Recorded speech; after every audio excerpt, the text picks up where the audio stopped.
নমস্কাৰ আপোনালোক সকলোকে মোৰ ইউটিউব চেনেলটোলৈ পুনৰ এবাৰ স্বাগতম জনাইছোঁ। আজি মই ভেনম মুভিখন আপোনালোকৰ আগত বৰ্ণনা কৰিবলৈ লৈছোঁ। এই মুভিখনত চিম্বিয়টছৰ কাহিনী দেখুওৱা হৈছে। এই চিম্বিয়টছনো কি হয় বাৰু? এই চিম্বিয়টছবোৰ হৈছে বেলেগ গ্ৰহৰ পৰা অহা দেখাত ৰবৰৰ দৰে আঠাজাতীয় এলিয়েন্স। এই চিম্বিয়টছবোৰ যেতিয়া অকলে থাকে তেতিয়া ইহঁত বহুত দুৰ্বল হৈ থাকে আৰু সেইবাবে ইহঁতে নিজক শক্তিশালী কৰি ৰাখিবলৈ আন কোনো জীৱৰ শৰীৰত প্ৰৱেশ কৰে আৰু তাত আশ্ৰয় লয়। আৰু যিটো জীৱৰ শৰীৰত ইহঁতে আশ্ৰয় লয় সেই জীৱটোক হোষ্ট বুলি কোৱা হয়। আৰু এই হোষ্টৰ শৰীৰত প্ৰৱেশ কৰিয়ে এই চিম্বিয়টছবোৰ অধিক শক্তিশালী হৈ পৰে। মুভিখনৰ আৰম্ভণিতে আমি দেখা পাওঁ লাইফ ফাউণ্ডেশ্যন নামৰ কোম্পানী এটাত কাম কৰা বিজ্ঞানীসকলৰ এটা দলে ব্ৰহ্মা বিচাৰি সিহঁতে এখন স্পেচশ্বিপ ব্ৰহ্মাণ্ডলৈ পঠিয়াই দিয়ে আৰু সিহঁত এই শ্বিপখনৰ লগত সংযোগত থাকে আৰু এই শ্বিপখনে বেলেগ গ্ৰহৰ প্ৰাণীৰ 4টা চেম্পল লৈ পৃথিৱীলৈ উভতি আহে। আৰু এই চেম্পল 4টা বেলেগ গ্ৰহৰ হোৱাৰ বাবে এই প্ৰাণীবোৰক চিম্বিয়টছ বুলি কোৱা হয়। আৰু এই চিম্বিয়টছবোৰক লৈ পৃথিৱীলৈ উভতি আহোঁতে এই শ্বিপখন আহি পৃথিৱী পোৱাৰ আগতেই এটা চিম্বিয়টছ তাৰ পৰা ওলাই যোৱাৰ বাবে এই শ্বিপখনত বিস্ফোৰণ সংঘটিত হয় আৰু এই শ্বিপখন গৈ মালয়েছিয়াত পৰেগৈ আৰু শ্বিপখনত থকা সকলো মানুহৰে দুৰ্ঘটনাত মৃত্যু হয়। আৰু লাইফ ফাউণ্ডেশ্যনৰ পৰা এই খবৰটো যেতিয়া পুলিচক দিয়া হয় তেতিয়া তাত গৈ পুলিচ উপস্থিত হয়গৈ আৰু পুলিচে সেই মৃত্যু হোৱা সকলো ব্যক্তিকে উদ্ধাৰ কৰিবলৈ চেষ্টা কৰে আৰু সেই সময়তে পুলিচে তাৰে এজন ব্যক্তিক জীয়াই থকা দেখিবলৈ পায়। মানে শ্বিপখনৰ পৰা যিটো চিম্বিয়টছ ওলাই গৈছিলে সেই চিম্বিয়টছটো সেই ব্যক্তিজনৰ শৰীৰত প্ৰৱেশ কৰিছিল কাৰণেহে সেই ব্যক্তিজন জীয়াই আছিলে। কিন্তু আমি দেখা পাওঁ যে সেই ব্যক্তিজনৰ অৱস্থা বহুত সংকটজনক আছিলে আৰু সেইকাৰণে তেওঁক এখন এম্বুলেন্সত ডক্টৰৰ ওচৰলৈ পঠিয়াই দিয়া হয়। কিন্তু যেতিয়া এই মানুহজনক এই এম্বুলেন্সখনত লৈ গৈ থকা হৈছিল তেতিয়া আমি দেখা পাইছিলোঁ যে মানুহজন হঠাৎ উঠি বহিছিলে আৰু সি এইখন চলাই নিয়া ড্ৰাইভাৰজনৰ ওপৰত আক্ৰমণ কৰিছিলে আৰু ড্ৰাইভাৰজনক মাৰি পেলাইছিলে আৰু লগে লগে এম্বুলেন্সখনৰ এক্সিডেণ্ট হৈ গৈছিলে আৰু তেতিয়াই সেই মানুহজনৰ শৰীৰত থকা চিম্বিয়টছটো তাৰ শৰীৰৰ পৰা সেই এম্বুলেন্সখনত থকা নাৰ্ছ এগৰাকীৰ শৰীৰলৈ প্ৰৱেশ কৰিছিলে আৰু এই চিম্বিয়টছটোৰ নাম আছিল ৰায়ট। আৰু তেতিয়া সেই নাৰ্ছগৰাকীয়ে সেই এম্বুলেন্সখনৰ পৰা ওলাই ৰাস্তাত খোজকাঢ়ি গৈ থকা আমি দেখা পাওঁ আৰু বাকী থকা চিম্বিয়টছ 3টাক লাইফ ফাউণ্ডেশ্যনৰ হেডকোৱাৰ্টাৰলৈ পঠাই দিয়া হয়। এই লাইফ ফাউণ্ডেশ্যনৰ কোম্পানীটোৱে ঔষধ বনাইছিলে আৰু মানুহৰ বেমাৰ ভাল কৰাৰ উপায় বিচাৰিছিলে আৰু এই কোম্পানীটোৰ মালিকজনৰ নাম আছিল কাৰ্লটন ড্ৰেক। আৰু কাৰ্লটন ড্ৰেক বহুত বেছি ভাল মানুহ নাছিল, তেওঁ বহুত চালাক আৰু নিৰ্দয়ী আছিল আৰু সি মানুহ আৰু জন্তুৰ ওপৰত অবৈধভাৱে পৰীক্ষা নিৰীক্ষা চলাইছিলে। সি বিশ্বাস কৰিছিল যে মানুহে নিজৰ কামৰ দ্বাৰা পৃথিৱীখন নষ্ট কৰি পেলাইছে, গতিকে পৃথিৱী ধ্বংস হ'বলৈ বেছি দিন নাই আৰু সেইবাবে তাৰ আগতেই মানুহে বেলেগ গ্ৰহ বিচাৰি তালৈ যাব লাগে আৰু সেইকাৰণে তাৰ কোম্পানীটোৱে কেইটামান ৰকেট বনাইছিলে আৰু পৃথিৱীৰ দৰে আন গ্ৰহ বিচাৰি উলিয়াবলৈ এই ৰকেট কেইটাক ব্ৰহ্মাণ্ডলৈ পঠিয়াই দিছিলে আৰু ইহঁতেই বেলেগ গ্ৰহৰ পৰা সেই চিম্বিয়টছ কেইটাক পৃথিৱীলৈ লৈ আহিছিলে। তাৰপিছত আমি দেখা পাওঁ এডি ব্ৰকক আৰু এডি এজন ভাল ৰিপৰ্টাৰ আছিলে আৰু সি তাৰ গাৰ্লফ্ৰেণ্ড এনিৰ লগত একেলগে থাকিছিল আৰু সি এনি বহুত ভাল পাইছিলে আৰু কেইদিনমান পিছত সিহঁত দুয়োটাৰে বিয়া হোৱাৰ কথাও আছিল।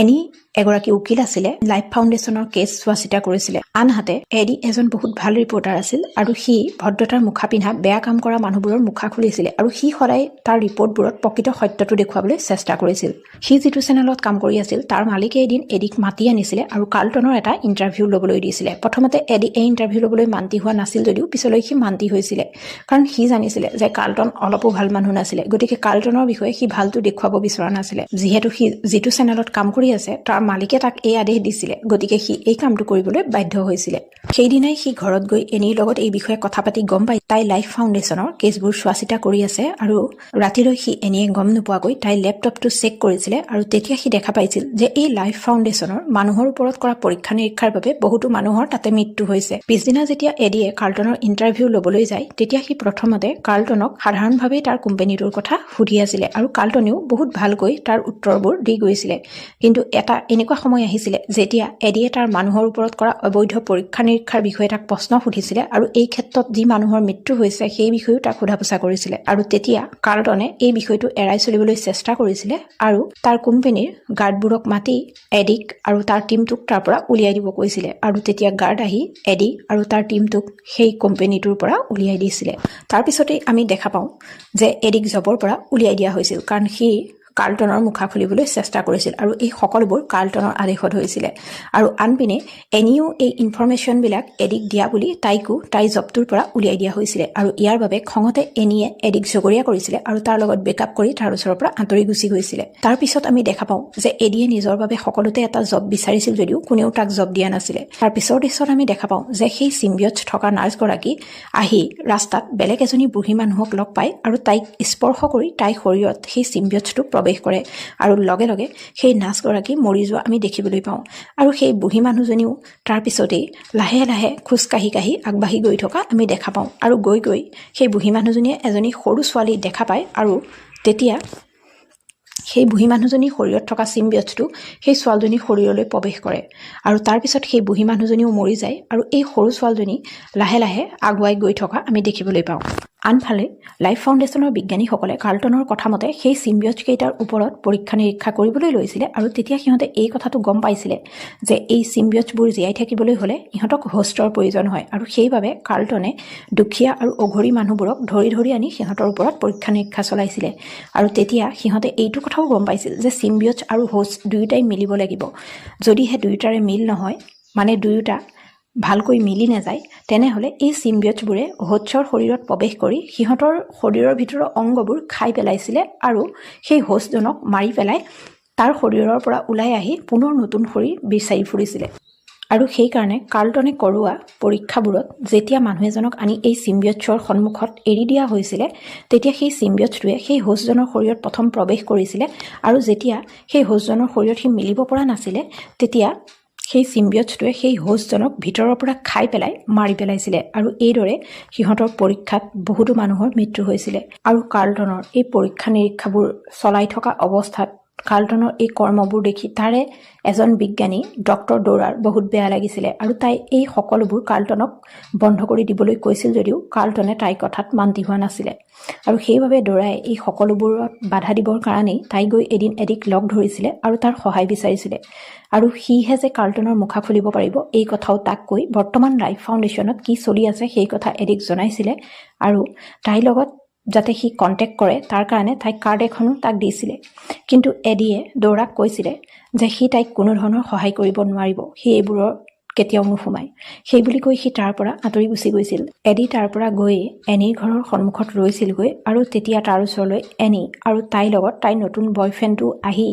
এডিৰ সন্মুখত উপস্থিত হৈছিলে আৰু এনিয়ে তাইৰ নতুন বয়ফ্ৰেণ্ডটোক এডিৰ লগত চিনাকি কৰাই দিছিলে আৰু তাইৰ নতুন বয়ফ্ৰেণ্ডটোৰ নাম আছিল ডেন আৰু ডেন এজন ডক্টৰ আছিল। এনিয়ে ডেনক চিনাকি কৰাই দিয়ে এডিৰ ওচৰৰ পৰা এনি আৰু ডেন আঁতৰি গৈছিলে। তেতিয়া এডিয়ে বহুত দুখ পাইছিলে আৰু সি তেতিয়া ভাবিছিল যে সি তাৰ জব তাৰ গাৰ্লফ্ৰেণ্ড সকলো হেৰুৱালে আৰু এয়া কেৱল কাৰ্লটনৰ বাবে হৈছে, গতিকে সি কাৰ্লটনৰ ওপৰত প্ৰতিশোধ ল'বৰ কাৰণে ডৰালৈ ফোন কৰিছিলে আৰু তাইক লাইফ ফাউণ্ডেশ্যনত কি চলি আছে সেই সকলো খবৰ তাক দিবলৈ কৈছিলে আৰু সি এই ক্ষেত্ৰত তাইক সহায় কৰিব বুলিও কৈছিলে। তাৰ পিছতেই ডৰাই এডিক নিজৰ গাড়ীত লৈ গৈ ৰাতি সিহঁত দুয়োটা কাৰ্লটনৰ হেডকোৱাৰ্টাৰটোত উপস্থিত হৈছিলগৈ আৰু তেতিয়া তাত কোনো নথকাৰ সুযোগ লৈ ডৰাই এডিক তাৰ ভিতৰত মানে লেবত থৈ আহিছিলে যাতে এডিয়ে তাত চলি থকা সকলো অবৈধ কাম কাজৰ প্ৰমাণ সংগ্ৰহ কৰিব পাৰে আৰু তাক তাত থকা বস্তুবোৰ স্পৰ্শ কৰিবলৈ তাই সম্পূৰ্ণৰূপে মানা কৰি থৈ আহিছিলে আৰু তাৰ পিছত তাই তাৰ পৰা গুচি আহিছিলে। তাৰ পিছৰ দৃশ্যত আমি দেখা পাওঁ যে এডিয়ে তাৰ প্ৰতিটো বস্তুৰে নিজৰ মোবাইলত ফটো তুলি আগবাঢ়ি গৈ থাকোঁতে তাৰ এটা লেবত তাৰ চিনাকি মাৰিয়া নামৰ ৰাস্তাৰ ফুটপাথত বহি থকা মানুহ এজনীক তাতে দেখা পাইছিলে আৰু এই মানুহজনীয়ে যেতিয়া এডিক দেখিছিলে তেতিয়া তাইক তাৰ পৰা বচাবলৈ তাৰ ওচৰত সহায় বিচাৰিছিলে আৰু তেতিয়া এডিও কি কৰিব একো ভাবি নাপায় লেবৰ বাহিৰত থকা এটা ছুইচ দবাই দিছিলে আৰু লগে লগে লেবৰ ভিতৰত ডাঙৰ ডাঙৰ শব্দ হৈছিলে আৰু লগে লগে এই মাৰিয়া নামৰ মানুহজনীয়ে আচৰিত ধৰণৰ আচৰণ কৰিবলৈ লৈছিলে আৰু খুব চিঞৰিবলৈ লৈছিলে আৰু তাই এইদৰে চিঞৰা শুনি এডিয়ে কি কৰিব একো ভাবি নাপায় সেই লেবটোৰ গ্লাছখন ভাঙি তাইক তাৰ পৰা উলিয়াই আনিবলৈ চেষ্টা কৰিছিলে আৰু এনেকুৱা কৰোঁতেই তাই এডিৰ ওপৰত জঁপিয়াই পৰি তাক আক্ৰমণ কৰিছিলে আৰু তেতিয়াই তাইৰ শৰীৰত যিটো চিম্বিয়ট আছিলে সেইটো এডিৰ শৰীৰত প্ৰৱেশ কৰিছিলে আৰু মাৰিয়াৰ লগে লগে মৃত্যু হৈছিলে। তাৰ পিছতেই এডি তাৰ পৰা পলাইছিলে কাৰণ তাত হোৱা হুলস্থুলৰ বাবে তাৰ চিকিউৰিটি গাৰ্ডবোৰ তালৈ সোমাই আহিছিলে আৰু সিহঁতে এডিৰ ওপৰত গুলী চালনা কৰিছিলে আৰু তেতিয়া এডিও নিজক বচাবলৈ চেষ্টা কৰিছিলে আৰু দৌৰিছিল আৰু তাক বাধা দিবলৈ অহা প্ৰতিটো গাৰ্ডকে সি মাৰিছিলে আৰু তাৰ শৰীৰত যিহেতু চিম্বিয়টছটো প্ৰৱেশ কৰিছিলে আৰু এই চিম্বিয়টছটো তাৰ শৰীৰৰ লগত মিলি যোৱাৰ বাবে সি অধিক শক্তিশালী হৈ পৰিছিল আৰু সেইবাবে সি লেবটোৰ পৰা ওলাই যাবলৈ সক্ষম হৈছিলে আৰু সি দৌৰি দৌৰি গৈ এখন জংঘলত উপস্থিত হৈছিলগৈ যদিও কাৰ্লটনৰ গাৰ্ডবোৰে কিন্তু তাৰ পিছাই এৰা নাছিলে। তাক ধৰিবলৈ সিহঁতো তাক খেদি খেদি গৈ জংঘলত উপস্থিত হৈছিলগৈ, কিন্তু সিহঁতে কোনেও তাক ধৰিব পৰা নাছিলে আৰু সি তাৰ পৰা পলাই গৈ নিজৰ ৰুমত উপস্থিত হৈছিলগৈ আৰু তাৰ ৰুমত থকা খোৱা খাদ্যবোৰ সি এনেকৈ খাইছিল যে সি বছৰ বছৰ ধৰি একো খাবলৈ পোৱা নাছিলে আৰু আচৰিত ধৰণৰ আচৰণ সি কৰিবলৈ লৈছিলে। এই সকলোবোৰ এডিৰ শৰীৰত থকা চিম্বিয়টছটোৰ কাৰণে হৈ আছিল আৰু এডিয়ে কি কৰি আছিল সি নিজেই গম পোৱা নাছিল। তাৰ পিছতেই সি সংগ্ৰহ কৰা প্ৰমাণবোৰ লৈ সি এখন ৰেষ্টুৰেণ্টত গৈ এনিৰ ওচৰত উপস্থিত হৈছিলগৈ আৰু সেইবোৰ তাইক দেখুৱাবলৈ চেষ্টা কৰিছিল আৰু তেতিয়া তাইৰ লগত ডেনো আছিলে আৰু এনিক যেতিয়া এডিয়ে কথাবোৰ কৈ আছিলে তেতিয়া সি আচৰিত ধৰণৰ আচৰণ কৰি আছিলে। ওচৰত যি পাইছিল তাকে খাইছিলে আৰু ৰেষ্টুৰেণ্টত খাই থকা আন আন মানুহৰ খাদ্যবোৰো সি কাঢ়ি ধুই খাইছিলে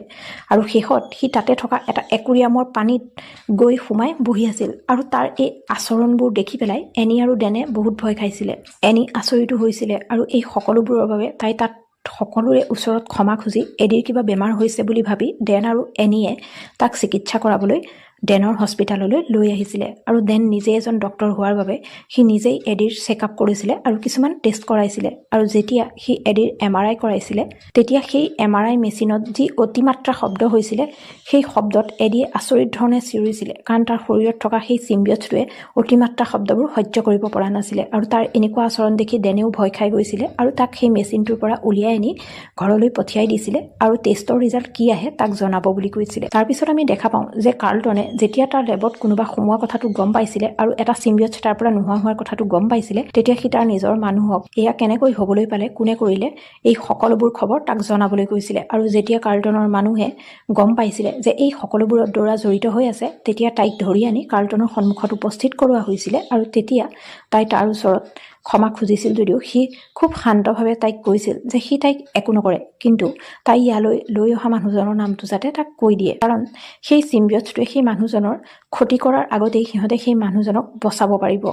আৰু তাৰ এনেকুৱা কথা শুনি দৰাইও তাৰ ওপৰত বিশ্বাস কৰিছিলে আৰু এডিৰ নামটো তাৰ আগত তাই কৈ দিছিলে আৰু লগে লগে সি দৰাক এটা চিম্বিয়টছৰ ওচৰত এৰি দিয়ে আৰু এই চিম্বিয়টছটোৱে তাইৰ শৰীৰত প্ৰৱেশ কৰি তাইক মাৰি পেলায়। তাৰ পিছৰ দৃশ্যত আমি দেখা পাওঁ যে এডিয়ে যেতিয়া নিজৰ ৰুমত থাকে তেতিয়া সি অনুভৱ কৰে যে কোনোবাই তাক তাৰ শৰীৰৰ ভিতৰৰ পৰা কৈছে যে ৰুমৰ দুৱাৰখন কোনোপধ্যেই খুলি নিদিবি আৰু তাৰ পিছতেই তাৰ ৰুমৰ দুৱাৰত কোনোবাই টুকুৰি আহিছিলে আৰু যেতিয়া সি দুৱাৰখন খুলি দিয়ে তেতিয়া আমি দেখা পাওঁ যে কাৰ্লটনে তাক ধৰি নিবৰ কাৰণে নিজৰ মানুহ পঠিয়াই দিছে আৰু সিহঁতে তাক পিষ্টল দেখুৱাই মনে মনে সিহঁতৰ লগত যাবলৈ গৈছিলে। এডি যিহেতু অলপ ভয়াতুৰ আছিলে সেইবাবে সি তেনেকুৱা কৰিবলৈ মান্তি হৈছিলে, কিন্তু সি অনুভৱ কৰিছিল যে কোনোবাই তাক এনেকুৱা কৰাত বাধা দিছে আৰু সেই মানুহখিনিৰ ওপৰত আক্ৰমণ কৰিবলৈ তাক আদেশ দিছে। তেতিয়াই আমি দেখা পাওঁ যে এডিয়ে কাৰ্লটনে পঠোৱা সকলো মানুহৰ ওপৰত আক্ৰমণ কৰি সিহঁতৰ পৰা বাচি বাইক লৈ পলাবলৈ চেষ্টা কৰিছিলে আৰু তাৰ পিছে পিছে কাৰ্লটনৰ সকলোবোৰ মানুহে তাক খেদি গৈছিলে আৰু তাক গুলিয়াইছিলে আৰু তাক গাড়ীৰে খুন্দিয়াই ৰখাবলৈ চেষ্টা কৰিছিল যদিও সিহঁত বিফল হৈছিল আৰু এই সকলোবোৰ CC কেমেৰাত কাৰ্লটনে তাৰ অফিচৰ পৰা চাই আছিলে আৰু সি বুজি পাইছিল যে এই চিম্বিয়টছটোৱে এডিৰ শৰীৰৰ লগত মিলি গৈছে বাবে বহুত শক্তিশালী হৈ পৰিছে আৰু এই চিম্বিয়টছটোৰ শক্তি দেখি সি আচৰিত হৈ গৈছিল আৰু তেতিয়া কাৰ্লটনে তাৰ মানুহক আদেশ দিছিল যে যেনেকেই নহওক এডিক যাতে সিহঁতে ধৰি তাৰ ওচৰলৈ লৈ আহে আৰু তাৰ আদেশ মতে কাৰ্লটনৰ এটা গুণ্ডাই এডিক গাড়ীৰে খুন্দিয়াই দিছিলে আৰু লগে লগে সি বাইকৰ পৰা পৰি গৈছিলে আৰু বেহুচ হৈ গৈছিলে আৰু সি ভৰিত বহুত দুখ পাইছিলে যাৰ বাবে সি উঠিব পৰা নাছিলে আৰু তেতিয়া কাৰ্লটনৰ মানুহে এডিক নিবলৈ ধৰোঁতেই তাৰ শৰীৰত থকা চিম্বিয়টছটোৱে এডিৰ গোটেই শৰীৰটো অধিকাৰ কৰি শৰীৰটো ঢাকি পেলাইছিলে আৰু এটা ডাঙৰ মনষ্টাৰত পৰিণত হোৱা আমি দেখিবলৈ পাইছিলোঁ আৰু তাৰ সকলো আঘাত লগে লগে ভাল হৈ গৈছিলে আৰু তাৰ ভৰিখনো আচৰিত ধৰণে ভাল হৈ গৈছিলে আৰু সেই মনষ্টাৰটোৱে কাৰ্লটনৰ মানুহবোৰ মাৰি শেষ কৰাৰ লগতেই সিহঁতৰ এটাৰ মূৰটো চুবাই পেলাইছে আৰু তাৰ পিছতেই সেই মনষ্টাৰটো তাৰ পৰা দৌৰি গৈ পানীত জঁপিয়াই দিছিলে আৰু কোনেও তাক ধৰিব পৰা নাছিলে। তাৰ পিছৰ দৃশ্যত আমি দেখা পাওঁ যে এডিয়ে যেতিয়া পানীৰ পৰা গৈ পাৰত উপস্থিত হৈ বহিছিলে তেতিয়া তাৰ শৰীৰত থকা সেই চিম্বিয়টছটো অলপকৈ ওলাই এডিৰ লগত কথা পাতিবলৈ চেষ্টা কৰিছিলে আৰু এডিয়ে তেতিয়া তাক সুধিছিল সি হয় কোন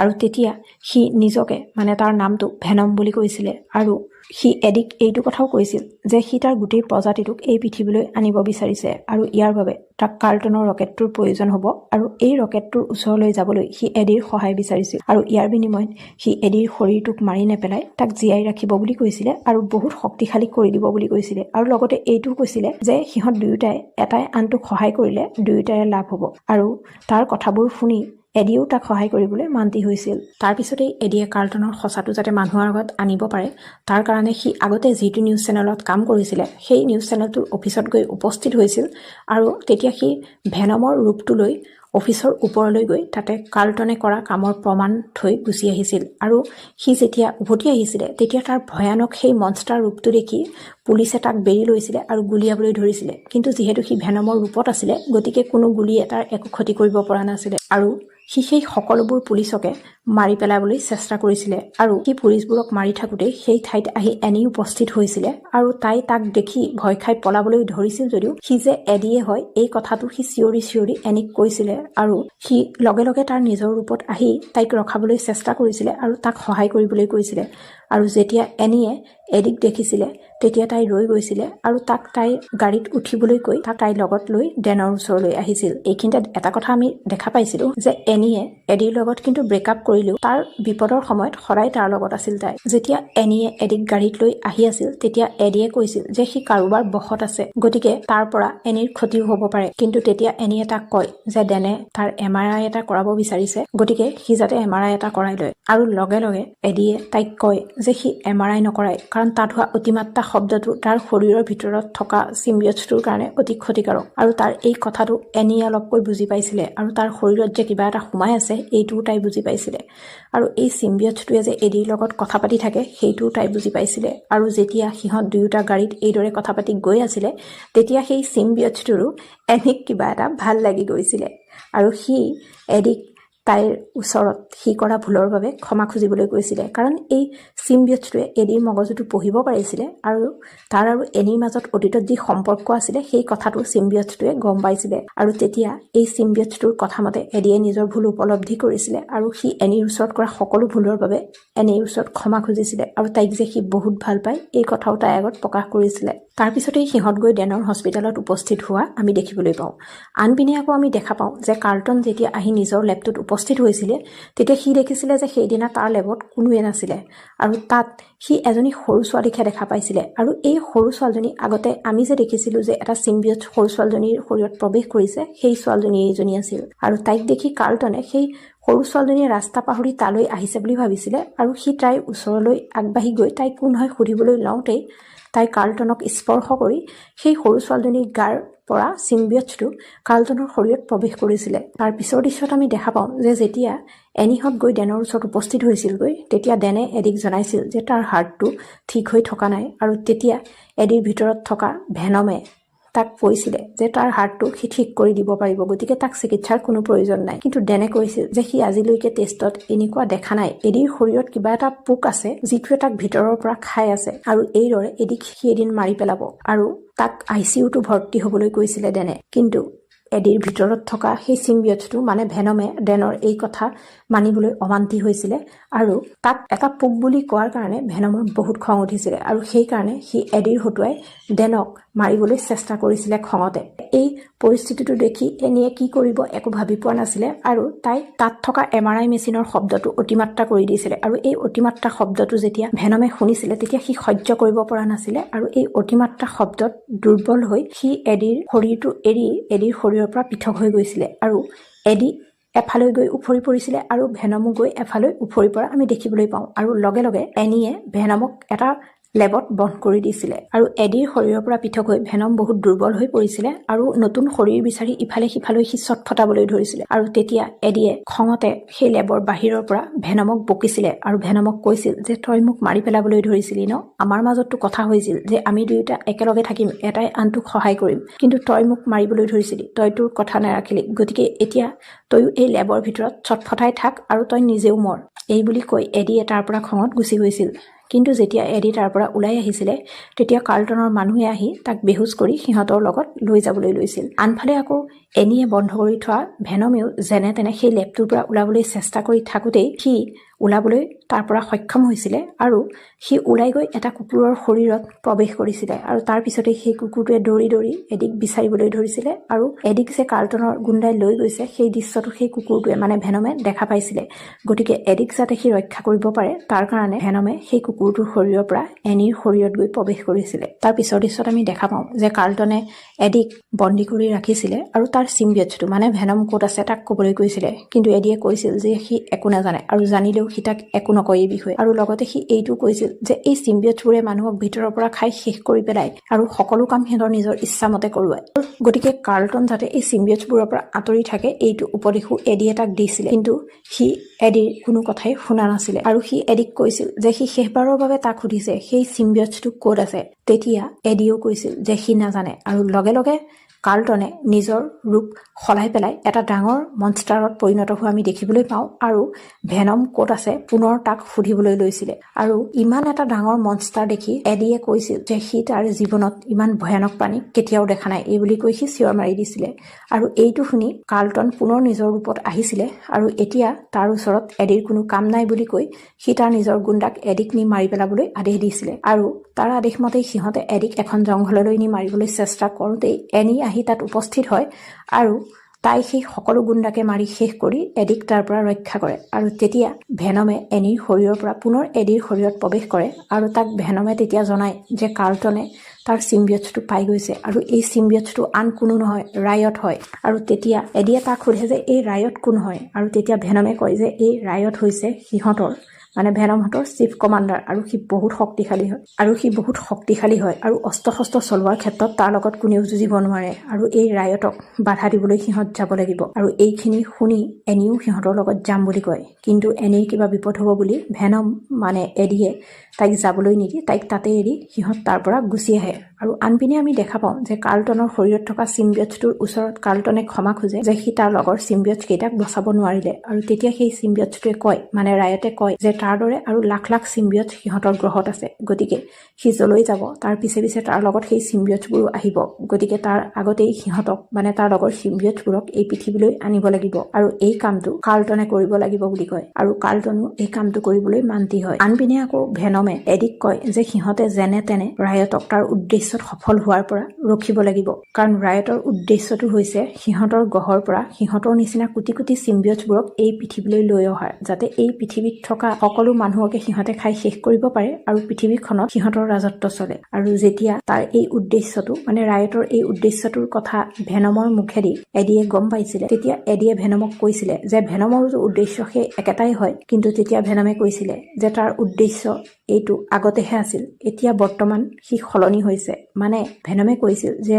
এডি এজন বহুত ভাল মানুহ হয় আৰু ভেনমৰ এতিয়া লাহে লাহে এই পৃথিৱীখন ভাল লাগিবলৈ লৈছে, গতিকে সি এই পৃথিৱীখনৰ একো ক্ষতি হোৱাটো নিবিচাৰে আৰু সেইকাৰণে সি এই পৃথিৱীখনক ৰায়টৰ পৰা বচাবলৈ চেষ্টা কৰিব আৰু এই ক্ষেত্ৰত এডিও তাক সহায় কৰিবলৈ মান্তি হৈছিলে আৰু ভেনমে এডিকো বহুত ভাল পাবলৈ লৈছিলে। তাৰ পিছৰ দৃশ্যত আমি দেখা পাওঁ যে কাৰ্লটনে মানে ৰায়টে নিজৰ গ্ৰহৰ চিম্বিয়টবোৰক এই পৃথিৱীলৈ আনিবৰ কাৰণে তালৈ ৰকেট পঠিওৱাৰ ব্যৱস্থা কৰিছিলে আৰু তেতিয়া কাৰ্লটনৰ অধীনত কাম কৰা বিজ্ঞানীসকলে গম পাইছিল যে কাৰ্লটনে এই চিম্বিয়টবোৰৰ লগত পাগল হৈ গৈছে আৰু সেইবাবে সিহঁতে যেতিয়া এই ৰকেটটো পঠিওৱাৰ ক্ষেত্ৰত তাক বাধা দিবলৈ চেষ্টা কৰিছিল, তেতিয়া কাৰ্লটনে ৰায়টৰ ৰূপ লৈছিলে আৰু সিহঁত সকলোকে মাৰি পেলাইছিলে। আৰু তাৰ পিছতেই ৰায়টে পঠিয়াব বিচৰা ৰকেটটোৰ ওচৰলৈ সি গৈছিলে আৰু তেতিয়াই ভেনম আহি তাৰ সন্মুখত উপস্থিত হৈছিল যাতে ভেনমে তাক বাধা দিব পাৰে। আৰু ভেনমক দেখি ৰায়টে প্ৰথমে ভাবিছিল যে ভেনমে তাক সহায় কৰিবলৈ আহিছে, কিন্তু যেতিয়া সি ভেনমৰ উদ্দেশ্যটো গম পাইছিলে, মানে ভেনমে যে তাক বাধা দিবলৈ আহিছে এই কথাটো যেতিয়া সি গম পাইছিলে, তেতিয়া ভেনম আৰু ৰায়টৰ মাজত যুদ্ধ আৰম্ভ হৈছিলে। আৰু যিহেতু ভেনমৰ তুলনাত ৰায়ট বহুত শক্তিশালী আছিলে, গতিকে